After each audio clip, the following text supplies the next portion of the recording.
I want to start off and just welcoming everyone again to our Inspire Series webinar. We are joined by some team members from the United Way of Greater Chattanooga, and they're going to be sharing with us about how they have been working to connect people and resources. So I wanted to go ahead and get started as we jump in and briefly introduce myself. And as we're getting into our webinar, my name is Colin Young. I'm a senior consultant with Bridge Innovate. And we have been embarking on what we are terming our Inspire series, where we've been asking our guests to come in and really share some of the great work that they're doing, so we can be able to learn more and be able to spread that inspiration and activity that's been going on. So today we're really excited to be welcoming three special guests in particular. We have Jamie Bergman, Carmen Hudson, and Ada Bobbitt, who are joining us, and they're going to be sharing quite a bit today, but we're going to be really focusing in on the 211 kiosk and the implementation project that we have really been embarking on over the past year or so. We'll spend a little bit of time hearing about the vision of 211 and the kiosks, and then we'll jump right into the implementation and the process that we went through. We're also going to hear a lot about what we learned during that, and ask a couple of questions about what's next. So with that, I'm actually going to hand off and ask Ada to jump in and get us started. Thank you, Colin, for that introduction. As he mentioned, my name is Ada Bobbitt, and I serve on the United Way team. And so for this project, before we kind of dive into it, we really wanted to set the stage about what 211 is, because it's the core of this project. So 211 is a free and confidential information and referral service that helps people locally, but also nationally, connect them with resources that meet their basic needs. And so when an individual dials the number 211, like they would dial the number 911, they're connected to an operator on the other side who has a database full of resources, thousands of resources really, of available things to help meet this individual's need. And so they may call for clothing assistance, housing assistance, food assistance, many different basic needs that this individual could be facing. And so when they are called, the person on the other end assesses their needs and connects them with the resource that could best fit this individual. And so it's really important to kind of understand this, because 211 is a number you dial. And the only way that individuals on the who need these or who have basic needs are understanding what is available to them is by dialing this number. And so before this project was launched, really the only way that individuals could understand the resources that were available to them was by dialing the number 211.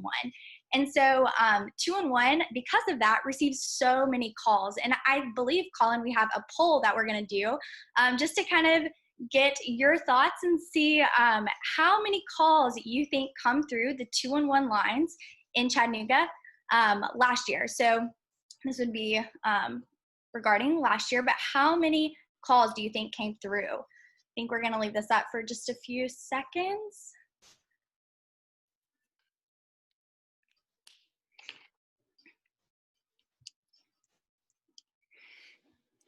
So you'll see the poll on your screen. Go ahead and answer that if you haven't already, and we'll find out what the number is. Okay, I'm going to go ahead and end our poll, and we'll see what the audience feels is the answer here. All right, so it looks like the audience voted that 20,000 calls came through last year. Actually, that number is 43,000. So think about that. 43,000 calls came through 211 last year because individuals were wanting to find out about the resources that were available to them. And so that's why this project is so important. And that's going to set the stage for what Jamie is going to be talking about next. Good morning, everyone. It is still morning, I believe, 11:30 or so. It's interesting when Ada mentioned about just call 211. It's just a funny story on a lot of times that I have actually mentioned 211 in the community. It used to be known as first call for help, and prior to that, the community info line. And it's been around since 1982, and it is statewide and national. But it's very interesting when I asked somebody, I said, if they understand what it is, they said, well, what number do we call? I said, 211. They said, oh, no. I mean, really, what number do we call? And it's very interesting because of the different 11s across the whole region that everybody calls, but people really do not understand what 211 does. And also, there's also been an associated stigma somewhat with 211, like I don't need to call unless I'm poor, or there's certain things I need. And there's a lot of calls that come through that just ask for information. And that is exactly what we're here for information and for referral. Part of the National Association of Information and Referral Services, this is all of the specialists are trained and understand how, to conduct these type of calls and make these referrals. This project started because we had a lot of discussions with some of our partners, one being Blue Care. And we serve 16 county area here, which includes another 3 United Ways. But when we were talking with them regarding getting resources to their members, this is what we've been in discussions with, on how do we find resources in this community. We had already been doing this somewhat on the ground with the city of Chattanooga, their Human Services Department, and we are linked with all disaster services. So we actually have some connections throughout that are not just at the 211 call center. And so we were asking, and we were looking at data comparisons regarding where our 211 calls have been coming versus where a lot of their complex medical needs and their need for well child checkups. So when we started looking at this, we came up with a proposal together with Blue Care as our primary partners. But as you see, we also have partnered very extensively with Hamilton County Schools, EPB, of course, with Bridge Innovate and Children's Hospital. So we tried to determine together as a team, all of us, how would we implement this to create kiosks where there would be greater accessibility in the community. And one of the main thoughts was, how do we get it into the schools and how do we create community kiosks?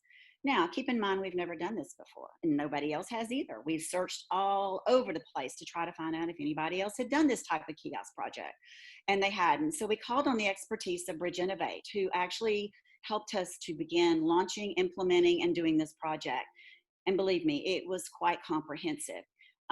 So we looked at what our local resources were. We looked at how we could partner with the schools to get more outreach to parents and get more information from Blue Care's side on the well child and other type of programs that they offer. So in looking at this, we had a fairly aggressive timeline.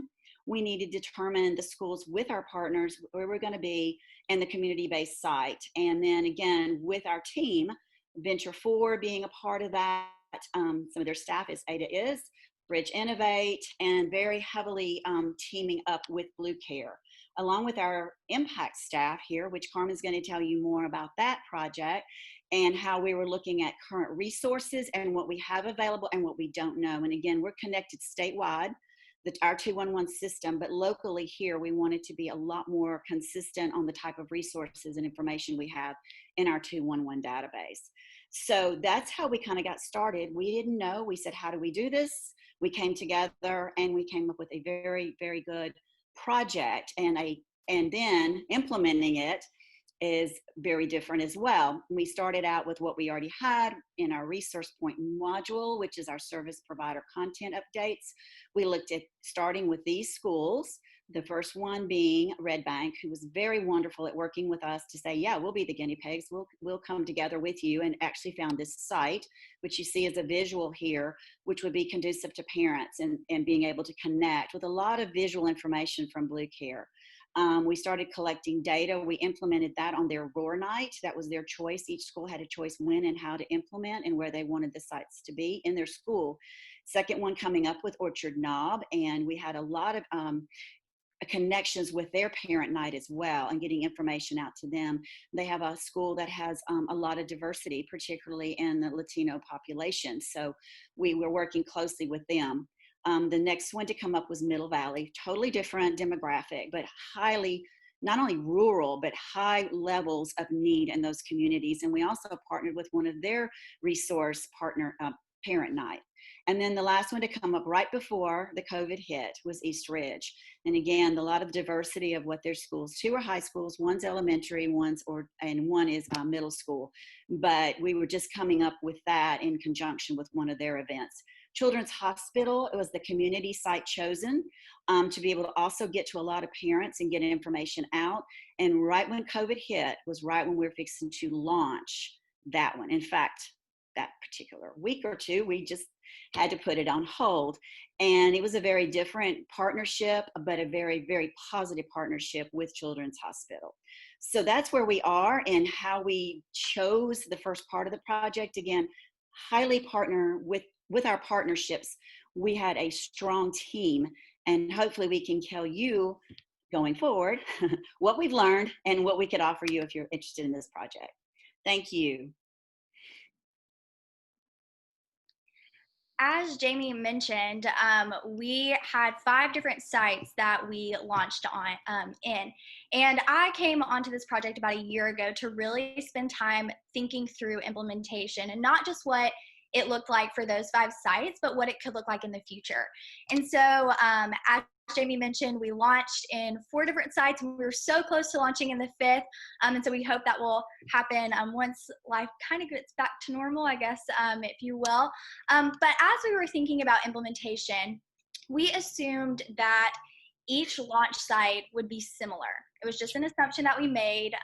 We assumed that they would want big events and the location might be similar, but what we found was that each site had very different thoughts around where they wanted their kiosk, how they wanted to promote their kiosk, and the people that would be using the kiosk from their staff side. And so in this kind of learning, we realized that there were 3 things that every site had in common that could allow them to, excuse me, with these three different kind of like guidelines, I guess, still be original in their implementation. And so those were people, physical location, and promotion. And so what we did was we developed an implementation toolkit. This is a one-stop shop for implementing a toolkit or implementing a 2-in-1 kiosk in any site. And so the idea is that this tool can be used when our team is no longer the ones implementing the kiosks at locations. And so it allows for the key ingredients, if you will, to be added as you're implementing in a location, but it also allows for originality. As we saw, Red Bank was very different from Orchard Knob, which was very different from Middle Valley. But with these 3 things, people, physical location, and promotion, and those guidelines with each one, it still allowed for all of the key elements of an implementation to go successfully. And so this toolkit is your one-stop shop for implementing a kiosk in 8 weeks. And our hope is that it will be used in the future, and that anyone on staff or anyone in the community could take this toolkit and see it as a resource to be used when they're implementing a kiosk in their site, should we choose to continue implementing those kiosks. I'm Carmen Hudson, and everybody asked about the data behind the kiosk. And so we decided early on that we were going to go through phases in developing our data. So in our phase 1, which I'm about to show you the data, it was simple data. And then we're hoping in our phase 2, we're going to go get into deeper data, more demographics, so that we can sort of figure out zip codes where people are in the different types of personas utilizing the kiosk. But for right now, what we have is, I wanted to show you a sample of Red Bank High School and Orchard Knob, which were the first schools that we launched in. And so one of the things that we did was we did a training with all the teachers in the school, and also what we called super users. Those were the people that were going to be showing the parents or the students how to use the kiosk.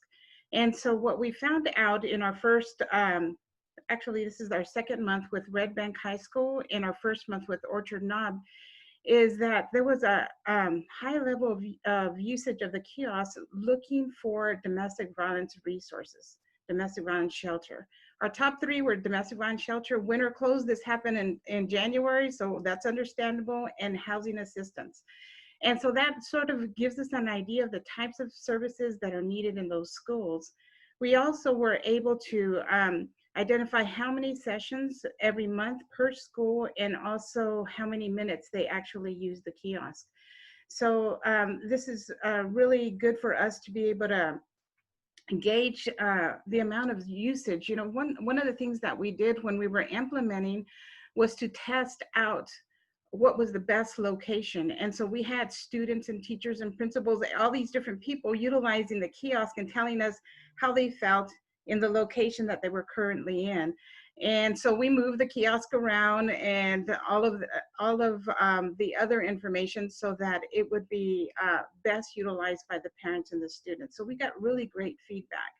So this helps us to determine if it's a good location, we need to move it, or we might need to consider other things. Can you go? And so here is a little more data. So Red Bank was like, I think Ada said earlier, Red Bank was the first one that we started with. And so we were able to get a little more data on them. So you could see in November when we first kicked it off, winter clothes was one of the top needs for the school. And that was, they were just about to enter the winter. And so then in December, again, winter closed. But what was really interesting, and what's going to be interesting in looking at all this data, is we have 2 high schools, 1 middle school, and 1 elementary school. And so if you can see on the high school, they're interested in college and career assistance and student loans, which is exactly what we thought would be happening at the high school. So with the elementary, we're seeing more of the basic needs that parents are actually utilizing, like housing and utility assistance or food. So, so the data is coming in slowly. Of course, because of COVID, we had to stop. And so now that the school is getting ready to start, we're hoping to start seeing a little more data. I've already touched bases with all 4 schools to see about restarting the kiosk. So one of the things that we learned, and I'll tell you, when we first started, we had a small plan in mind. We were thinking a laptop, a desk, that's all we need, and a phone, and that's all we needed. But our plans changed, and we had a great partner in Blue Care, who not only was a donor, but also a partner in creating this. And so they walked alongside us and with us and did everything as we created this. But when we first started, all we had was our 211 information and referral line. And we had what we call the content, or the resource directory, that it is utilized throughout Tennessee. And so those were the 2 things that we started with. And as we started developing our plan, we started thinking about sustainability of the kiosk beyond the first year of funding, and other partners. Once we started talking to people about the kiosk across the community, we had a lot of companies, schools interested in also joining in. So really talking to people about the kiosk, but also thinking about long-term sustainability. Another thing that we added was texting capability, which we didn't have before. Some of the other 211s across the nation already have texting, but this is an additional feature for us at 211, where people could enter their zip code and text us at 898-211. And we also have to monitor that. So that was something new for us. Our 211 staff do that monitoring and sending out updates, and we can get reports from the texting platform. We also had to develop our own microsite, which is what you see, the little picture with the kids. That was our own microsite, which, let me just say, and Tamara Gatchell could not be here today, but I think she's from Bridge Innovate. And she was the glue that kept us together and got us moving forward. And so, but she helped us develop this microsite. She had database experience and the technology know-how to help us through this. But also we work closely with our database partner, WellSky.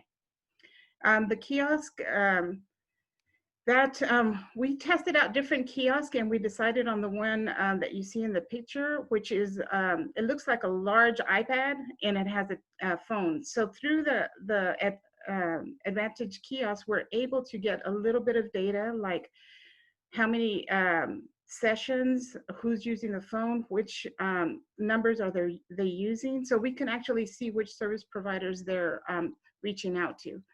And so, and that worked well with the schools. We were able to connect with their internet, so there was no additional internet cost for us because we just connected with the schools.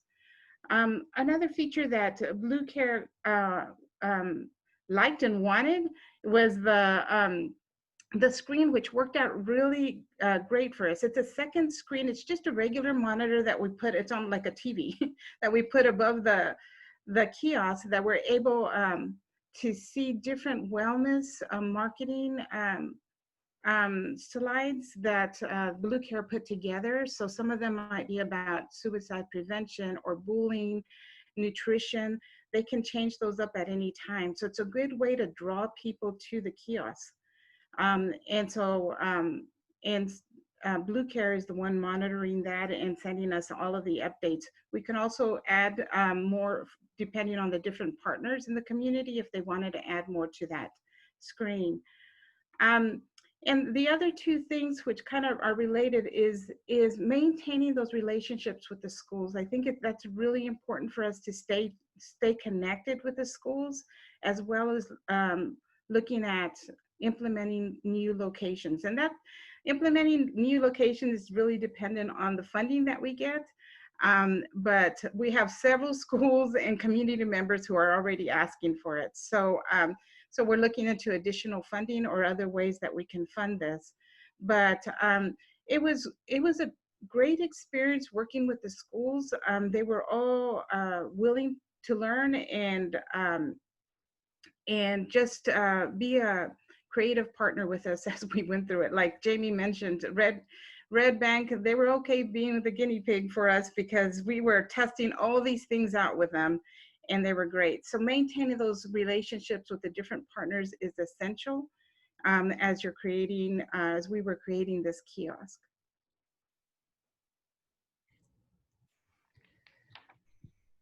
So Carmen, Jamie, Ada, I do have one question that I want to kind of lead in. First off, before I even go into that, this is really great to be able to share and hear all of this information, this journey that you guys went through, from the vision of how do we connect in and bring those resources closer to individuals, seeing that need, identifying that pain point and figuring out what can we do about that. One of the things that I thought was really significant, Carmen, that you called out is the sort of the testing and the, how do we figure out, and we refer to Red Bank High School as the guinea pig, but the flexibility and the willingness as a site to be able to explore what works well and what doesn't, and how do we adjust it and adapt. So it kind of leads me to this question that I have here is, what's next for you all as you've walked through and shared with us about these 4 sites that were completed, and this 5th one that was on the way. And as you look forward, what would be sort of success going into this next year and the following?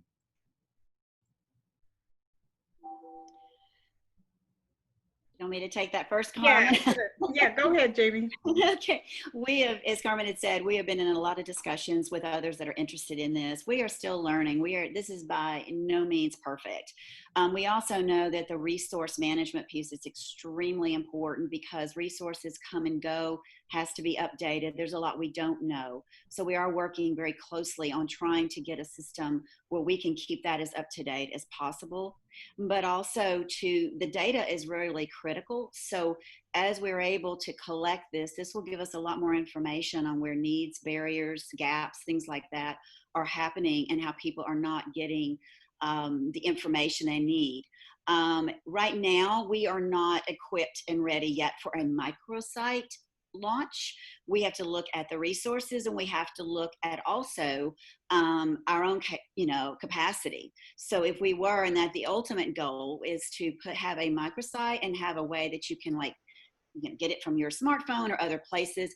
But we are still in the phase where we've got to make sure this is a good system, it's working, and that we want to make sure that it has the best resources for everyone. So stay tuned on that. Again, we are looking at all those pieces, and Ada's putting together this whole plan as we went, is just really, really good for us to kind of go back and keep reviewing this as we move forward. You want to add anything to that, Carmen? You're doing a lot of the heavy lifting on the resource pieces and all too. So. But definitely, that was definitely one of those areas where we have really worked hard trying to update the resources and trying to locate funding for it. And we just did, so we're really excited about being able to implement a resource manager who will be working on that. And so, but I talked a little bit about next steps as far as reporting. We're looking forward to adding more around that area and being able to get richer data. We have what we call the data guru at United Way, but she gets the data, analyzes it, and really can create a story from it. So we're looking forward to that. And possibly some additional kiosks in the community. So it's definitely, especially right now with COVID happening and people needing resources, I think it's more important than ever to be able to make the resources available to the community in any way that we can. So without even knowing that COVID was going to happen, now people can reach 211 by text, email, through the kiosk, in addition to our numbers. So we definitely saw a major increase in the number of calls during COVID, and we're still seeing it right now. So I think this is a great way for people to be able to access the resources without having to make a call. That's great. Well, as we kind of wrap up, I know we only have a few more minutes with everyone here. I did want to kind of open up to just some Q&A for our attendees here. If there are any questions in particular, burning questions you want to ask Carmen, Jamie, or Ada in this process. I know, Jamie, you kind of answered one of the questions here earlier, talking about the accessibility of the 211 resource information, that it's on its way for the accessibility there. We have two questions coming in. One is asking about why schools opposed to rec centers, senior centers, etc. And the follow-on question is costs, ? The early on discussion with Blue Care, again, as our primary funder, was around the issues of looking at the health needs and the resource needs of their members, and particularly being able to get to the families with well child checkups, being able to work with them closely and with those families. And so the schools also were very willing to partner, and were also looking at similar projects. They were looking at where resources were, how they were looking at everything from out of school time to other resources available to families. So it made a really good fit. I think your question about rec centers, senior centers, and all that is very important, and we've kind of looked at those landscapes as well. Right now, again, we funding, who wants to partner, and what type of partnerships, we're open to discuss. That's not a problem. And of course, with COVID, that's not able to do that. The cost, we weren't sure, to be honest with you, what it was going to cost. We partnered with Advanced Kiosks because we explored several kiosk companies and who would be the best. Also working with partners like WellSky, who we already were partnering with for our resources and all of that. And so the cost, we kind of, as we went along, we tried to keep it very low. We also wanted to look at what the schools needed. Different ones needed different things, just like with the screens and all of that. We got it down to a cost of an average there's a standing unit, and there is one that stands up. That's one we were looking for Children's Hospital, and the other is a tabletop. And so they have different costs associated with that. And within those costs are also, maintenance and other costs that are inclusive in that. And that's what we learned as we went. So to give you a real cost of the whole project would depend on the individual project, where it was located, what the needs are, and then we could give you costs on those particular kiosks individually. Great. So I know we are at the top of the hour, so I do want to be respectful of everyone's time, but we will be, if you have any other additional questions that you want to reach out to anyone on the team here who shared this great story with us, please feel free to reach out to them by email. We can provide that to be able to connect and ask some additional questions. I wanted to really just conclude with some upcoming programs that we have. We're really excited. Tomorrow, we're actually hosting another webinar where we're going to be learning about the wisdom for women who want to speak up, create, and lead. It should be a really great program, so we're excited about that. And there's a few others that are coming up along the way in the next few weeks. We hope that you register and sign up for those. Thank you again for everyone who has joined, and we hope you have a great rest of your week.